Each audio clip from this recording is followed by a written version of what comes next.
दोस्तों, Nestle company का नाम सुनते ही हमारे दिमाग में सबसे पहले मैगी, मिल्क बार, किटकैट और नेस्कैफे जैसे चीज़ों का ख्याल आता है, क्योंकि भारत में नेस्ले के यही प्रोडक्ट सबसे ज़्यादा फेमस है। हम सभी नेस्ले को दुनिया की बेस्ट फूड कंपनी के रूप में जानते हैं, लेकिन आपको जानकर काफ़ी हैरानी होगी कि आज साफ सुथरी नजर आने वाली इस कंपनी का इतिहास असल में काफ़ी खराब और विवादों से भरा हुआ था। दरअसल नेस्ले ने सिर्फ अपने प्रॉफिट के लिए कई बार लोगों की सेहत के साथ ऐसा खिलवाड़ किया है जिसे जानकर आपके भी होश उड़ जाएंगे। और आज की इस वीडियो में हम नेस्ले के इसी काले इतिहास को जानने वाले हैं। तो चलिए अब इस वीडियो को शुरू करते हैं। दोस्तों, नेस्ले कंपनी का इतिहास साल 1866 में एंग्लो स्विस कंडेंस्ड मिल्क नाम की एक कंपनी की स्थापना के साथ शुरू होता है, जो कि दो अमेरिकन ब्रदर्स चार्ल्स और जॉर्ज पेज ने मिलकर शुरू किया था। फिर बाद में ये कंपनी सन 1905 के दौरान हेनरी नेस्ले नाम की फॉरेन लैक्टी हेनरी नेस्ले कंपनी के साथ जुड़ गई, और इन दोनों कंपनीज के जुड़ने पर जो नई कंपनी बनी उसी को नेस्ले का नाम दिया गया। दोस्तों, नेस्ले ने अपने बिजनेस की शुरुआत बेबी फूड बनाकर की थी, जो खास तौर से उन बच्चों के लिए बनाया गया था जो किसी वजह से अपनी माँ का दूध नहीं पी पाते थे, या फिर उनकी माएँ किसी वजह से उन्हें अपना दूध नहीं पिला पाती थी। दोस्तों, उस समय ये पहली बार था कि किसी कंपनी ने बेबी फूड जैसा कोई प्रोडक्ट बनाया था, इसीलिए इसको नेस्ले का एक बहुत बड़ा अचीवमेंट माना गया। लेकिन फिर भी नेस्ले अपने इस प्रोडक्ट से संतुष्ट नहीं था। दरअसल नेस्ले का ये बेबी फूड सिर्फ वही गिने चुने लोग खरीदते थे जिनके बच्चे अपनी माँ का दूध नहीं पी पाते थे। ऐसे में नेस्ले का कस्टमर बेस और कंपनी की ग्रोथ लिमिटेड हो गई थी। नेस्ले कैसे भी करके अपना कस्टमर बेस बढ़ाना चाहता था, और ये मुमकिन तभी हो सकता था जब उसका ये बेबी फूड सिर्फ बच्चों को दूध ना पिला पाने वाली माएँ ही नहीं बल्कि सभी लोग खरीदते। इसके बाद नेस्ले ने सिर्फ अपने प्रॉफिट के लिए एक ऐसा घिनौना कदम उठाया जो 20वीं सदी का सबसे बड़ा मेडिकल स्कैंडल बन गया। दरअसल नेस्ले ने एक ऐसा कैंपेन चलाया जिसमें लोगों को ये बताया गया कि ये बेबी फूड नए जन्मे बच्चों की सेहत के लिए माँ के दूध से कई गुना ज्यादा बेहतर है। और लोगों को इस झूठ पर यकीन दिलाने के लिए नेस्ले ने बहुत से डॉक्टर्स को खरीद लिया था, जो अपने पेशेंट को ये सजेस्ट करते थे कि वे अपने बच्चों को नेस्ले का बेबी फूड ही खिलाएं। यहाँ तक कि दोस्तों, अफ्रीकन और एशियन कंट्रीज में इस प्रोडक्ट की मार्केटिंग सेल्स वीमेन से नर्स के कपड़ों में करवाई जाती थी, ताकि लोगों को यकीन हो जाए कि बेबी फूड वाकई माँ के दूध से ज्यादा बेहतर है। दोस्तों, नेस्ले की ये झूठी एड स्ट्रेटजी काम कर गई, जिसके चलते मदर्स ने बच्चों को अपना दूध पिलाने की जगह ये बेबी फूड खिलाना शुरू कर दिया, और नेस्ले की सेल्स सिर्फ कुछ ही समय के अंदर जमीन से आसमान तक पहुँच गई। दोस्तों, नेस्ले का ये बेबी फूड दुनिया भर में धड़ल्ले से बिकने लगा था, यहाँ तक कि उन अफ्रीकन कंट्रीज में भी जहाँ पीने के लिए साफ पानी तक मौजूद नहीं था, वहाँ पर महिलाएं अपने बच्चों को पोल्यूटेड वाटर में ये बेबी फूड मिलाकर खिलाने लगी थी। दरअसल दोस्तों, उन्हें इस बात का कोई अंदाजा ही नहीं था कि वो पानी उनके नवजात बच्चों के लिए कितना ज्यादा हानिकारक था। यही वजह थी कि उस समय अफ्रीका के अंदर नेस्ले बेबी फूड खाने वाले बच्चे डायरिया और निमोनिया जैसी बीमारी से मरने लगे थे। नेस्ले को ये सब कुछ मालूम था, लेकिन फिर भी वो लोगों को चुपचाप अपना प्रोडक्ट बेचता रहा। लेकिन समय के साथ धीरे धीरे लोगों को ये समझ आता गया कि नेस्ले का ये एडवर्टाइजिंग कैंपेन झूठा और बेबुनियादी है, और बच्चों के लिए माँ का दूध ही बेस्ट होता है।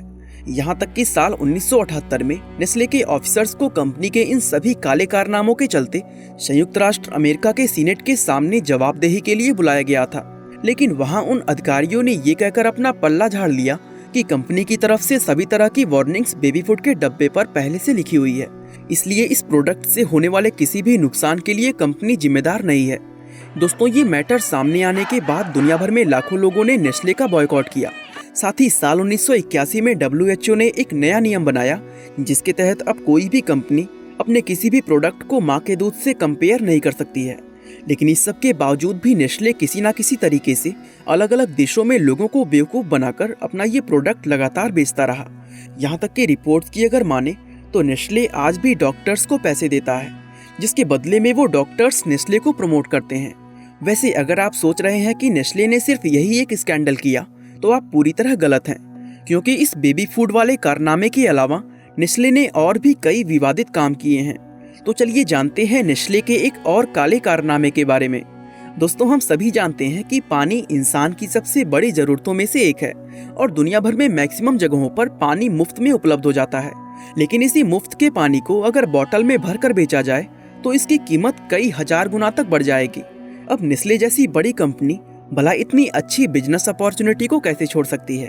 उन्होंने इस बिजनेस में भी हाथ आजमाया, लेकिन बेबी फूड वाले कैंपेन की तरह यहाँ भी नेस्ले ने झूठ का सहारा लिया।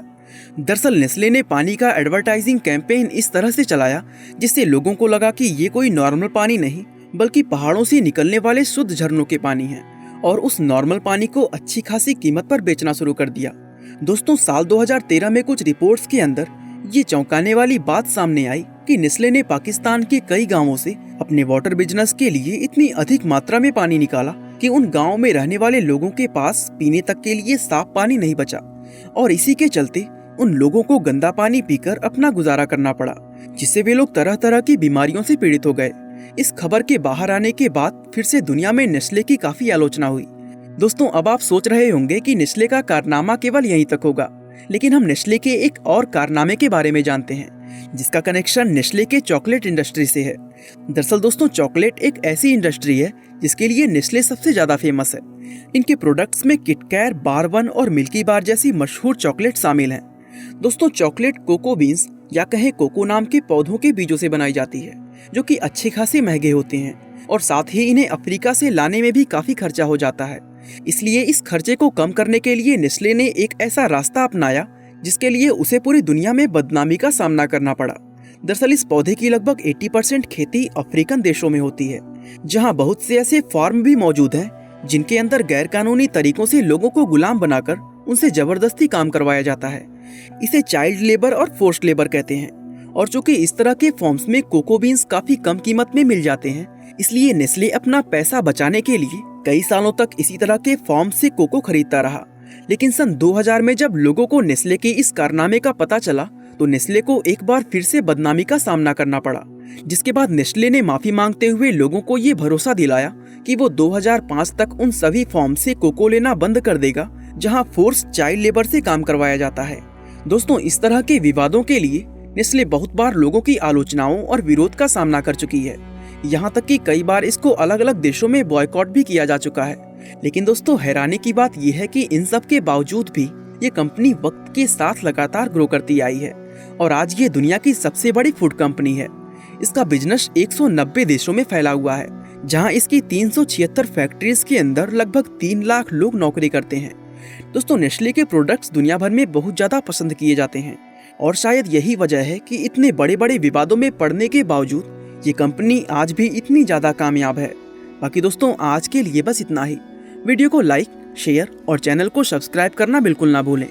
आपका बहुमूल्य समय देने के लिए बहुत बहुत धन्यवाद।